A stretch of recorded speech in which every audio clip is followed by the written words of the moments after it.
Hai Andika, guys di sini. Di video kali ini kita akan membahas sebuah smartphone yang pada tahun 2018, berarti 2 tahun lalu, smartphone yang satu ini adalah flagship killer terbaik dari Xiaomi. Kalian pasti udah bisa nebak ya smartphone apa. Tapi seperti biasa sebelum kita mulai videonya, buat kalian yang belum cuci tangan dulu. Kalau udah cuci tangan langsung aja subscribe channel ini, karena di channel ini kita akan membahas informasi menarik mengenai dunia gadget dan juga teknologi yang akan membuat hidup kalian lebih inspiratif dan produktif. Dan perkenalkan, ini adalah non-fun smartphone, bukan ya smartphone-nya yang ada di bawahnya. Dan perkenalkan, ini adalah Pocophone F1 by Xiaomi yang juga udah sering kalian requestkan untuk di segmen mantan flagship. Nah, Pocophone ini dulu pada launchingnya ada 3 varian, ada yang 664, kemudian ada 6128. Tapi Pocophone ini juga ada varian yang namanya Armored version. Jadi di bagian back covernya itu kayak ala-ala dibikin lebih kerasa cool maskulin gitu. Nah, saya beli 3 juta ini dapatnya banyak banget bonusnya ya. Pertama ada screen guard, ini kayaknya nggak pernah dipakai ya. Jadi screen guardnya kaku banget nih, kayak kerasa solid banget. 9D edge to edge glass shield. Jadi buat kalian yang pernah beli, karena saya nggak pernah beli screen guard yang model seperti ini, kalian bisa tulis di kolom komentar. Kemudian saya juga dapat case yang banyak banget. Kayaknya ini pemakainya yang dulu adalah penggemarnya Xiaomi, karena dia bisa beli case sampai 3 seperti ini. Wih gila, case-nya juga. Wih gila, spigen, ada spigen juga ya. Jadi ada spigen. Nah, untuk yang armored itu bentuknya desainnya seperti ini. Jadi dia kayak ada semacam karbonnya seperti itu. Ini nggak ada mereknya untuk case dari ini. Nah, untuk yang ini ada tulisannya Auto Focus Ultimate Experience. Tapi mereknya apa ya? Apakah ini punyanya Poco? Kalian bisa tulis di kolom komentar, karena terus terang ketika launching barunya saya belum pernah beli Poco F1 ya. Karena memang biasanya di DKID itu beli ketika harganya udah turun, karena gak punya uang gitu ya. Dan sekarang langsung aja kita coba buka Pocophone bekas yang saya beli dengan harga 3 juta ini. Dan di dalam paket pembeliannya ada case lagi. Ini case bawaan ini kayaknya. Case transparan, warnanya seperti ini. Jadi kita dapat 4 case nih. Gila, banyak banget ya. Kemudian ini untuk HP-nya. Ini plastiknya udah pasti pernah dicopot kemudian dipasang lagi, karena ada kayak semacam embun-embunnya seperti ini. Kemudian baterainya 4000 mAh, AI dual kamera, 20 megapiksel selfie kamera, Qualcomm Snapdragon 845 dengan sistem liquid cooling. Nah, pada tahun 2018, Poco F1 ini menang flagship killer, karena dengan harga 5 jutaan ya untuk harga barunya, dia bisa setara dengan flagship lain yang spesifikasinya hampir sama. Kemudian untuk adapternya juga masih plastikan seperti ini, dan kayaknya sih ori ini ya. Kemudian untuk maksimal output adapternya 9 volt 2 ampere, berarti 18 watt. Kemudian juga ada kabel, yang kabelnya juga masih terlindungi plastik seperti ini dengan konektornya Type C. Jadi kayaknya pemakainya yang dulu orangnya nggak seperti saya yang gerusa-gerusu. Kalau saya pasti plastiknya hilang, ini juga hilang ya. Oke, jadi Poco F1-nya udah selesai kita instalasi dan juga benchmark beberapa. Dan mungkin sekarang kita coba lihat dari segi desain dulu ya. Untuk desainnya, kalau saya pribadi masih suka, walaupun ini keluaran tahun 2018, karena desain itu selera orang masing-masing, saya suka yang simple seperti ini. Di bagian belakangnya ada fingerprint sensor, kemudian ada dual kamera, dengan lensa utamanya pakai dari Sony IMX63 kalau nggak salah, dengan resolusinya 12 megapiksel. Kemudian di sebelah kameranya terdapat flash, dan untuk kondisinya ada kayak semacam lecet sedikit ya di bagian atas kamera itu.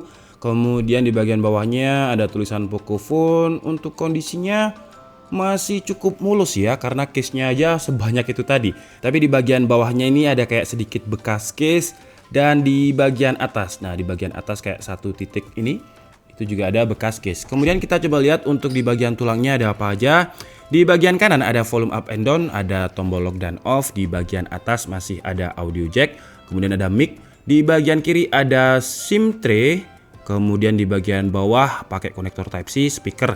Oke, jadi sekarang langsung aja kita cek untuk performa dari Poco F1 ini. Karena ini juga bisa menjadi kayak semacam pembelajaran lah ya, gimana performa Snapdragon 845 ketika sudah berjalan 2 tahun.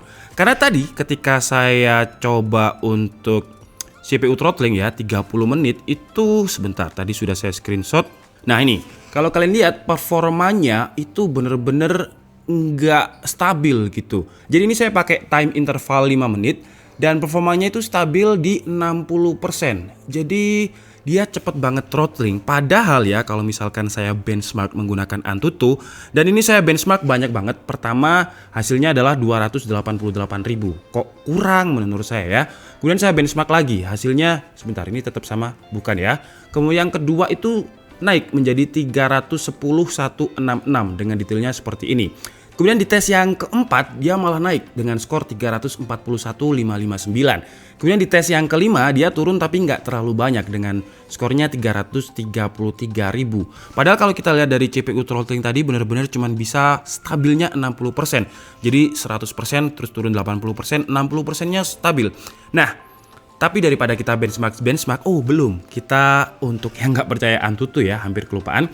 Tadi juga sudah saya tes melalui 3D Mark, dan di 3D Mark di Slingshot Extreme-nya mendapatkan 3.625. Buat yang nggak percaya 3D Mark, kita tes juga pakai Geekbench 5. Dan untuk performa single core-nya dia mendapatkan skor 386 dan multi core-nya 1302. Menurut saya masih standarnya Snapdragon 845. Malah tinggi loh ya, tadi sempat hampir 350.000. Padahal di CPU throttling-nya dia cukup throttling. Tapi apalah arti benchmark? Sekarang kita coba langsung untuk bermain game.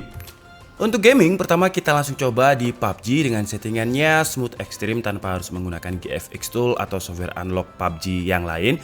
Dan di PUBG ini dia bisa stabil di 60 fps, cuman kadang bisa turun di 30 fps. 30 fps itu di PUBG masih nggak laggy, masih nyaman dimainkan. Cuman dari 60 ke 30 itu kayak drop frame rate banget gitu. Kemudian lanjut ke game Genshin Impact dengan settingan grafik customnya medium dan fps-nya saya pilih yang 60 fps. Dan hasilnya paling tinggi fps-nya itu 41. Tapi ya sebentar aja. Kemudian dia stabilnya kalau misalkan lagi war seperti ini ya di antara 20 sampai 30 fps dan drop frame rate-nya kadang bisa sampai 16 fps. Dan ketika bermain Genshin Impact ini bagian back covernya udah kerasa anget walaupun saya udah pakai case. Kemudian untuk sistem operasinya, walaupun ini Android 2 tahun lalu tapi sama Xiaomi masih dikasih update dengan MIUI versi 12, Androidnya juga udah versi 10. Jadi kalau digunakan di 2020 kita lihatnya dari perspektif OS atau support dari Xiaomi masih enak-enak aja karena masih dapat support. Kemudian untuk haptic feedback, menurut saya masih enak Poco X3 NFC. Smartphone 3 jutaan yang benar-benar paling worth it itu ya. Nah, kalau di Poco F1 ini menurut saya masih mid range banget lah untuk haptic feedbacknya. Jadi kalau kalian dengar ya, kira-kira seperti ini.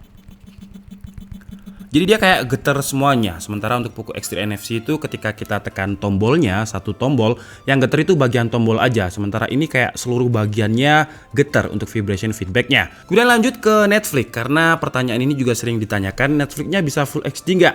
Nah untuk Poco F1 ini, untuk wideframe-nya itu masih di L3 dan belum support untuk Full HD. Walaupun secara display dia sudah memiliki resolusi Full HD Plus dengan panel IPS. Kalau untuk nonton YouTube resolusinya itu bisa 1080p 60 fps dan fitur XDR-nya juga nyala. Dan kira-kira seperti ini untuk kualitas layarnya yang menurut saya kalau digunakan di 2020 ini masih oke banget kok. Cuman yang mungkin banyak orang yang nggak suka termasuk saya adalah bagian notch-nya. Notch-nya ini mirip banget dengan iPhone ya. Agak besar juga dimensinya, dan notch ini bukan ada dual kamera untuk selfie karena dia digunakan untuk Face ID biar lebih akurat.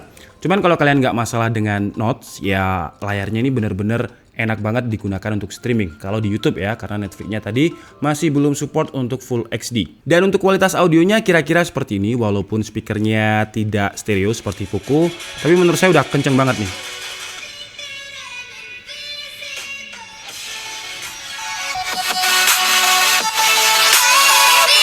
Jadi kira-kira seperti itu untuk audionya, dan tidak seperti Poco X3 NFC di bagian belakangnya ketika volume 100% getarannya tidak se ekstrim Poco X3 NFC. Ini masih oke lah, getarannya nggak kerasa sampai banget ketika kita pegang bagian back covernya. Kemudian untuk touchscreen-nya juga udah enak banget, area edge-nya atau area pinggir-pinggirnya ini sensitif, jadi nggak usah khawatir kalau untuk bagian touchscreen di Poco F1 ini. Karena udah enak banget lah, karena ya namanya flagship killer. Jadi ya dia flagship tapi harga mid range. Kemudian untuk sensor-sensornya yang absen itu adalah temperatur sensor dan juga pressure sensor. Untuk sensor gironya ada, dan ya namanya flagship killer masa nggak ada sensor giro. Adalah yang nggak ada adalah NFC.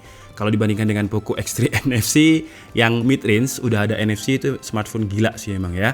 Nah, kalau kita lihat di bagian notification atau quick settingnya ini tidak ada NFC. Di bagian connection juga tidak ada NFC.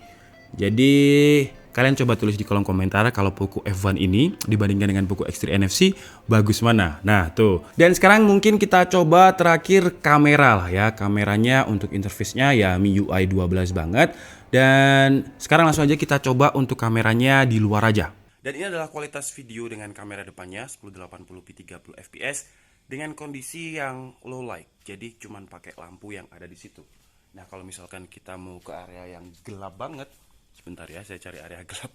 Nah, kira-kira seperti ini hasilnya kalau misalkan kita gunakan di video low light kamera depan. Dan ini adalah kualitas videonya di kamera depan 20 megapiksel, kondisi sekarang jam 5. Ya nggak terlalu low light lah, masih kayak enak-enaknya kalau misalkan buat hunting foto karena lightingnya itu alami. Dan kira-kira seperti ini untuk kualitasnya. Untuk stabilnya ini saya pegang tangan satu ya, dan saya jalan agak pelan dan kalian bisa nilai sendiri gimana kira-kira untuk stabilnya. Dan untuk kualitas mic-nya seperti ini juga, saya nggak bisa dengerin, kalian bisa tulis di kolom komentar. Dan ini adalah kualitas kamera belakangnya 12 megapiksel di resolusi 4K 60 fps. Seperti yang kalian lihat langitnya udah mau maghrib ya, jadi lumayan agak gelap. Dan untuk stabilnya kira-kira seperti ini nih. Ini saya pegang tangan dua dan saya jalan agak pelan-pelan. Kalian bisa nilai sendiri untuk stabilnya. Dan sekarang kita move on ke resolusi 1080p 60 fps. Oke, jadi ini adalah resolusi 1080p 60 fps. Kita jalan pelan-pelan dan kita coba lihat untuk stabilnya. Dan di videonya ini kita bisa zoom dari sampai berapa kali nih? 8 kali. Nah, kira-kira seperti ini. Untuk wide-nya itu kira-kira segini. Nah, seperti itu. Kalau untuk kualitasnya saya rasa masih bagus-bagus aja loh kalau digunakan di 2020, walaupun resolusinya tidak sebesar Poco X3 NFC yang 64 megapiksel.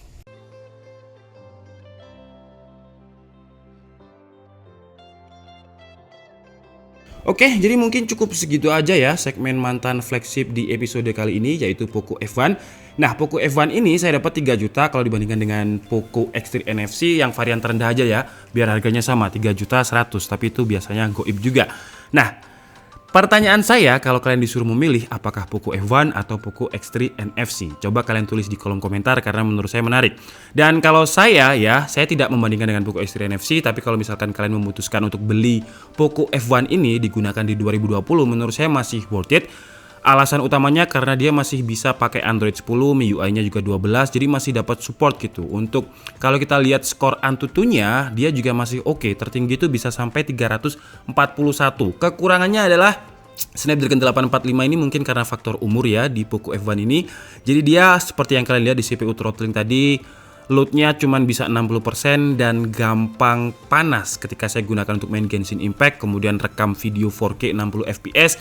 Itu memang dia nggak ada limit temperatur seperti Sony, cuman kalau udah kepanasan sama kayak Sony. Jadi dia ada notifnya kalau device overheat dan tidak bisa digunakan untuk ngerekam video. Kekurangannya itu ya, kekurangan utamanya berarti panas. Oke, jadi mungkin cukup segitu aja video kita kali ini. Buat kalian yang pengen request mantan flagship apalagi yang pengen dibahas, tulis aja di kolom komentar. Saya Dika Setiabudi, saya minta maaf kalau ada kesalahan dalam penyampaian informasi. Seperti biasa kalian bisa mengkoreksinya di kolom komentar.